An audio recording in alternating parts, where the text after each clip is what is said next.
Hai, Assalamualaikum warahmatullahi wabarakatuh. Sebelumnya, perkenalkan, saya Mutia Rahmi dengan NIM 19017018. Saya merupakan salah satu mahasiswi program studi sastra Indonesia, Fakultas Bahasa dan Seni Universitas Negeri Padang.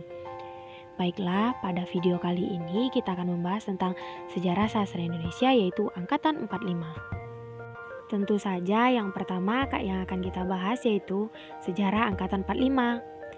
Sastra Angkatan 45 dimulai pada tahun 1942, yaitu pada tanggal 9 Maret 1942 saat pengambil alihan kekuasaan Jepang di Indonesia. Sejak tahun itu terjadilah perubahan besar revolusi kebudayaan saat itu. Pada mulanya angkatan ini disebut dengan berbagai nama.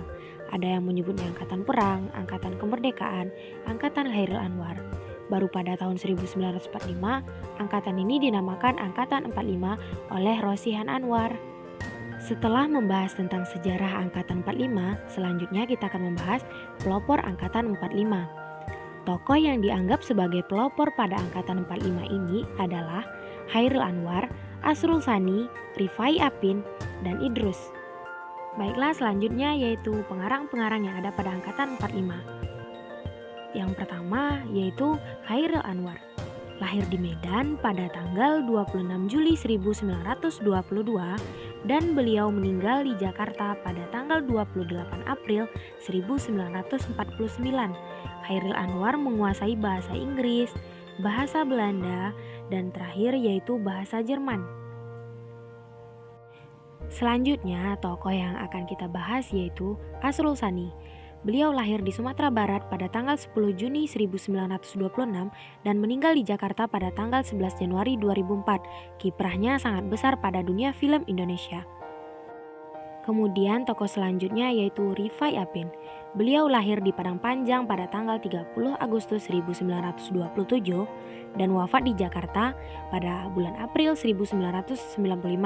Pernah menjadi redaktur Gema Suasana, Siasat, Zenit, dan Zaman Baru. Keterlibatannya dalam Lekra menyebabkan dia ditahan dan baru dibebaskan pada tahun 1979.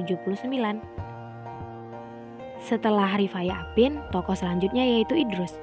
Beliau lahir di Padang pada tanggal 21 September 1921 dan meninggal pada 18 Mei 1979. Idrus pernah memutuskan pindah ke Malaysia karena tekanan suatu lembaga. Tokoh berikutnya yaitu Akdiat Kartamiharja. Beliau lahir di Jawa Barat pada tanggal 6 Maret 1911 dan meninggal di Canberra, Australia pada tanggal 8 Juli 2010. Kiprahnya, beliau sebagai guru di Taman Siswa, redaktur Balai Pustaka, Kepala Jawatan Kebudayaan Perwakilan Jakarta Raya, dan beliau seorang dosen di Fakultas Sastra Universitas Indonesia. Tokoh selanjutnya yaitu Trisno Soemardjo. Beliau lahir pada tahun 1916 dan meninggal pada tanggal 21 April 1969. Selain sebagai sastrawan, beliau juga dikenal sebagai pelukis. Baiklah, pengarang yang dibahas terakhir yaitu Utuy Tatang Sontani. Beliau lahir di Cianjur pada tanggal 1 Mei 1920 dan beliau meninggal di Moskawa pada tanggal 17 September 1979. Ia adalah utusan dari Konferensi Pengarang Asia Afrika di Tashkent, Uzbekistan pada tahun 1958. Utuy mengajar bahasa dan sastra Indonesia di Moskawa. Baiklah, materi selanjutnya akan kita bahas yaitu karya sastra pada Angkatan 45. Apa saja sih karya sastranya? Akdiat pertama kali dikenal dengan roman ateis, kemudian Bentrokan dalam Asrama pada tahun 1952, Debu Cinta Bertebaran pada tahun 1973, dan drama Pak Dulla in Extremis pada tahun 1977. Selanjutnya yaitu karya Khairil Anwar yang berupa kumpulan sajak kerikil tajam dan yang terempas dan yang putus pada tahun 1949, Deru Campur Debu pada tahun 1949, Tiga Menguak Takdir, Aku Ini Binatang Jalang pada tahun 1986, dan Derai-Derai Cemara pada tahun 1999. Salah satu sajak Khairil Anwar yaitu Derai-Derai Cemara yang bunyinya, Cemara menerai sampai jauh, terasa hari akan jadi malam, ada beberapa dahan di tingkap merapu, dipukul angin yang terpendam. Aku sekarang orangnya bisa tahan. Sudah berapa waktu bukan kanak lagi.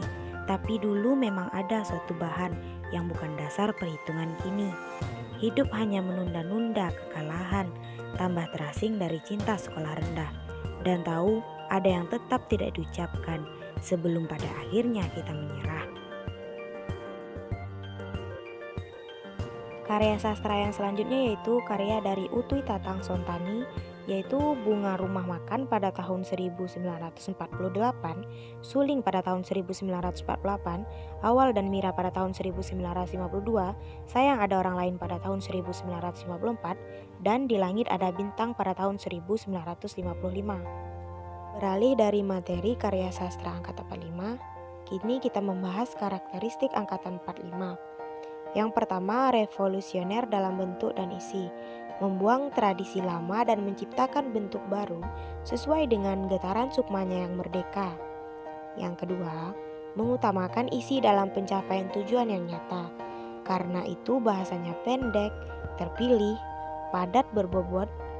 Dalam proses mencari dan menemukan hakikat hidup, seni adalah sebagai sarana untuk menopang manusia dan dunia yang sedalam-dalamnya. Yang ketiga, ekspresionis, yaitu mengutamakan ekspresi yang jernih.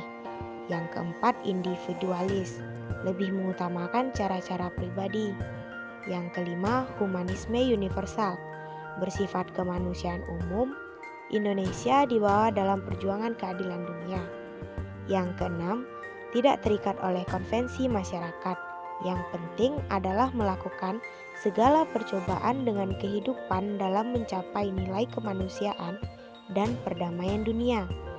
Yang ketujuh, tema yang dibicarakan dalam karya sastra angkatan 45 yaitu humanisme, sahala atau martabat manusia, penderitaan rakyat, moral, keganasan perang, dan keroncongnya perut lapar.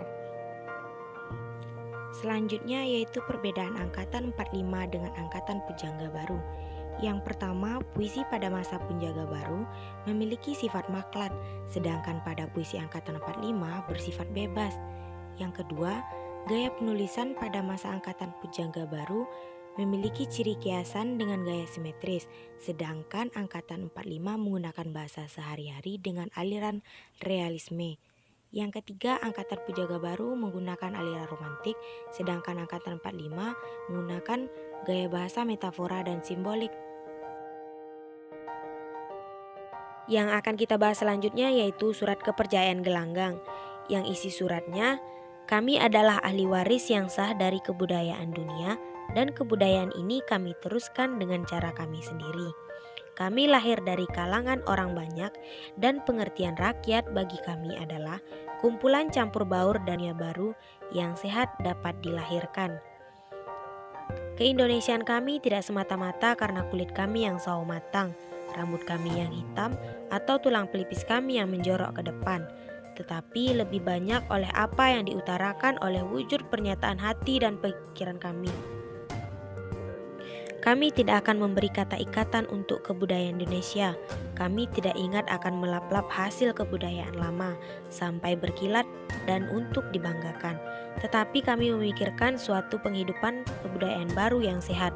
Kebudayaan Indonesia ditetapkan oleh kesatuan berbagai-bagai rangsang suara yang disebut suara yang dilontarkan kembali dalam bentuk suara sendiri. Kami akan menentang segala usaha yang sempit dan menghalangi tidak betulnya pemeriksaan ukuran nilai. Revolusi bagi kami ialah penempatan nilai-nilai baru atas nilai-nilai usang yang harus dihancurkan. Demikian kami berpendapat bahwa revolusi di tanah air kami sendiri belum selesai. Dalam penemuan kami mungkin tidak selalu asli. Yang pokok ditemui adalah manusia. Dalam cara kami mencari, membahas, dan menelaah, kami membawa sifat sendiri. Penghargaan kami terhadap keadaan keliling masyarakat adalah penghargaan orang-orang yang mengetahui adanya saling pengaruh antar masyarakat dan seniman. Sekian untuk video kali ini. Jangan lupa like, share, dan subscribe. Tunggu materi selanjutnya. Assalamualaikum warahmatullahi wabarakatuh.